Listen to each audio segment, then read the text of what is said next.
Welcome back. You're still watching World Insight. I'm Tian Wei. At this year's World Economic Forum, also known as the Davos Agenda, a new film called See Me, a global concert, was released. The film takes viewers across 5 continents to see performances that are meant to bring joy, comfort, and hope. World-renowned conductor Marin Alsop is one who conceived the project. Earlier, I had the pleasure to talk to Marin about how it all came together and more. Take a look. And I'm joined by Marin Alsop, who is the music director of the Vienna Radio Symphony. Marin, good to see you, and it's such a great movie, Seeing Me, the music concert from around the world. Oh, thank you very much. Yeah, it was very exciting to put together and very challenging in these times of COVID, as you can imagine.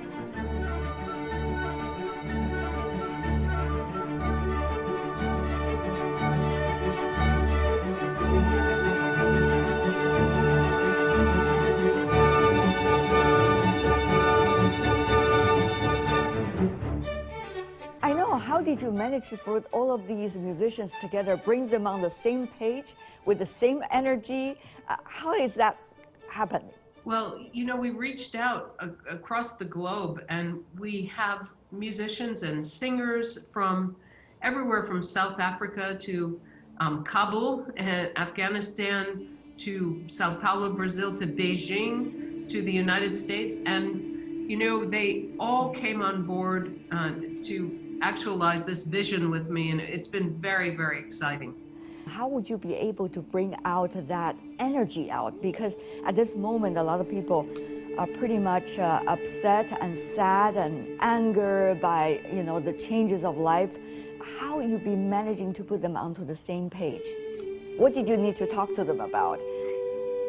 You know, for us as musicians, I think we really feel particularly passionate about what we do in this moment, because art, music, it brings out the best in humanity.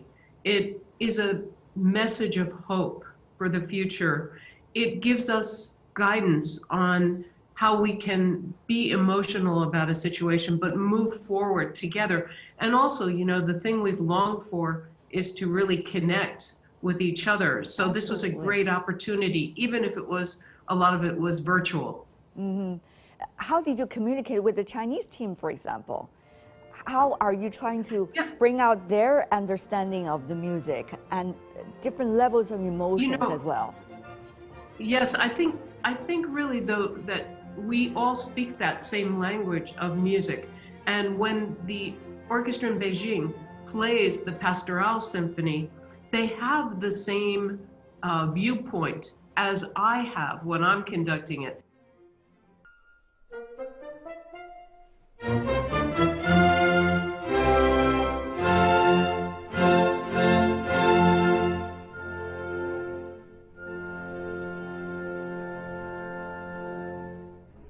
So we all start from being on the same page. And then, of course, the idea that this would be seen by hundreds of thousands of people brings the energy. And of course, they are in different parts of the world. They are hit by the pandemic with different degrees, and they're facing different kinds of challenges. Their interpretation probably of the music and of the key word hope and connection might be different in degrees from one to the other. As the conductor, how do you understand their feelings, making yourself with the same level of empathy?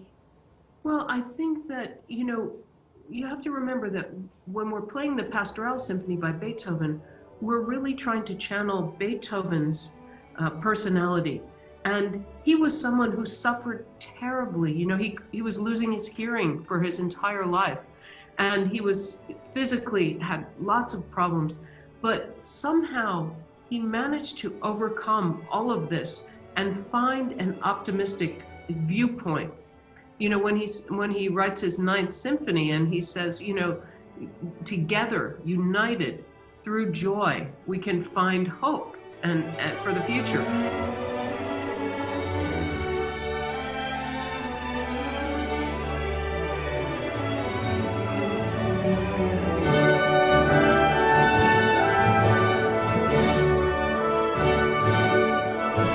So message that we all as artists, we understand and we want to convey, especially in this time of need. The arts can be an incredible respite, almost a psychic catharsis, so people can, really exhale into art at this moment, and we need it so desperately. What was it like when you were doing the recording and afterwards? Did you expect the result would be as amazing as it is today? Well, I have to say that the filmmaker Bernadette Wagenstein, the artistic vision from S. Devlin, the beautiful editing, the sound engineering, everything, when it started to come together, I realized, oh, this could be something very, very special. And of course, the title of the film, See Me, is so meaningful. Yeah. It's also the title of the one new piece of music that was written especially to be included in this film. And it's the idea that somehow across oceans, we can see each other. Earlier, I was talking to Mrs. Schrab, Hilda Schrab, who was very instrumental in supporting arts within the World Economic Forum. She has been very sympathetic and empathetic to the positions of artists all over the world. I mean, the artists suffer so much over the past 1 year. They can't see their audience.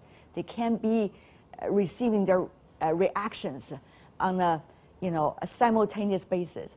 So, Marin, tell me how you, as a music conductor, has been going through your past 1 year.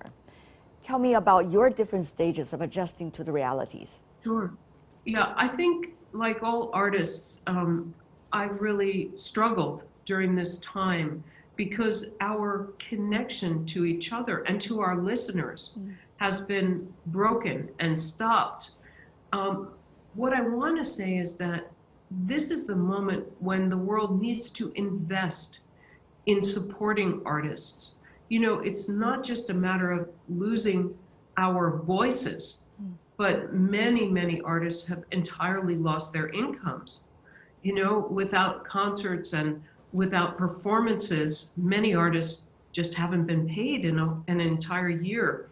So adding to the trauma, I think, of losing your voice, not being able to be heard or seen, is the financial devastation for so many artists. So I would say we need to band together and really support our fellow artists in this time.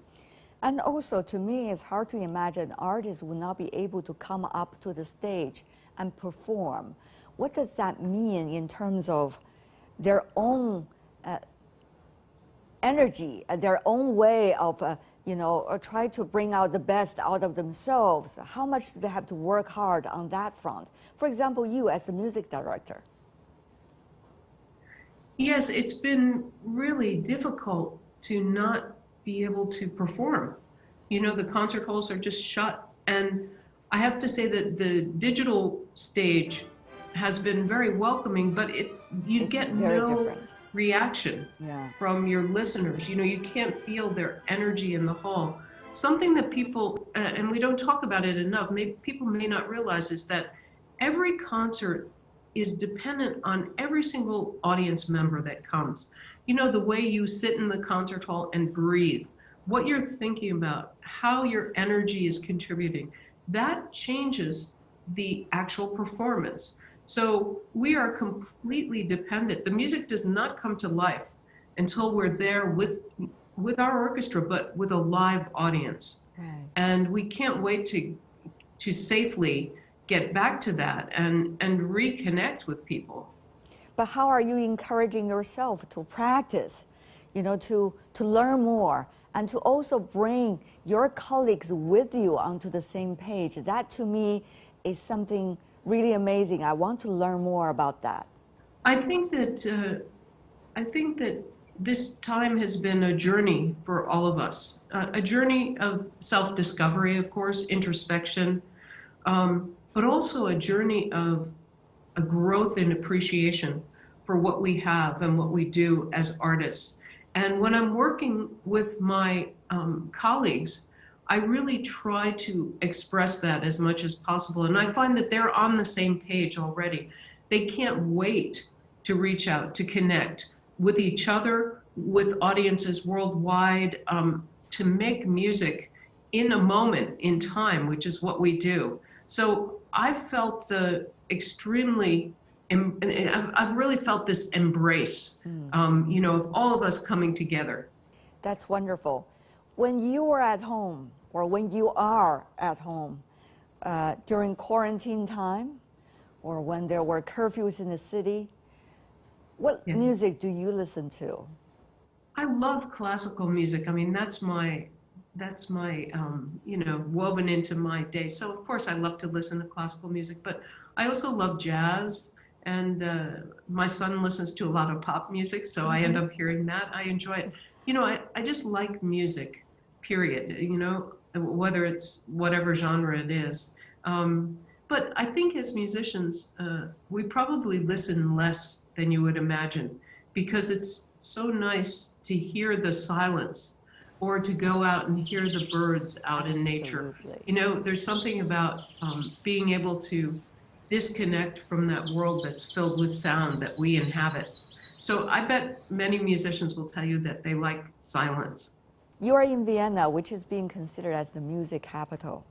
When you are walking in the quiet streets of Vienna, when you pass through some of the music halls in which you performed earlier, when you hold up to some of the music notes you earlier wrote, I think it would be very interesting for us to also know what went through your mind at that moment, and how you were having that music in your head rather than in your ears. It's a wonderful, wonderful question.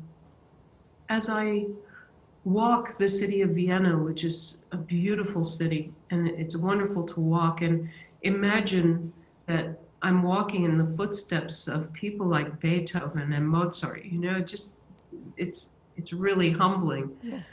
But as I pass the gorgeous concert halls, either the Concerthaus or the Musikverein, just a few months ago, we were there performing, playing, and, to packed houses. And now it's quiet, and it feels extremely sad to me.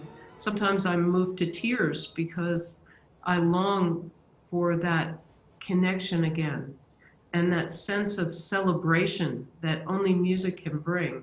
It's a resource for people. It brings comfort, especially here in Vienna, where so many people really appreciate classical music.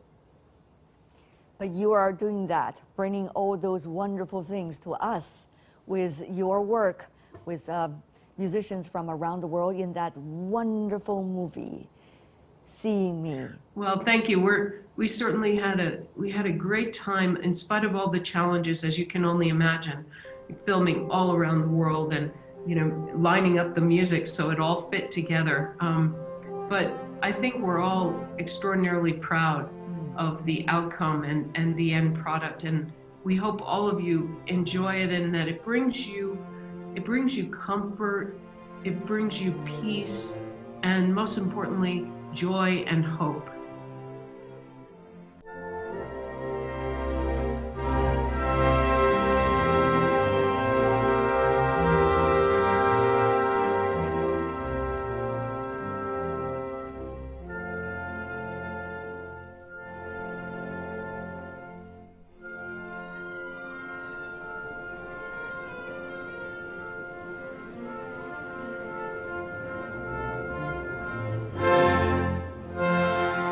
Marine Elsov. And that's all the time we have for today. If you'd like to see more, search World Insight or check out our YouTube channel. Follow us on Twitter and Facebook. I'm Tian Wei. On behalf of the team, thanks for watching. Bye for now.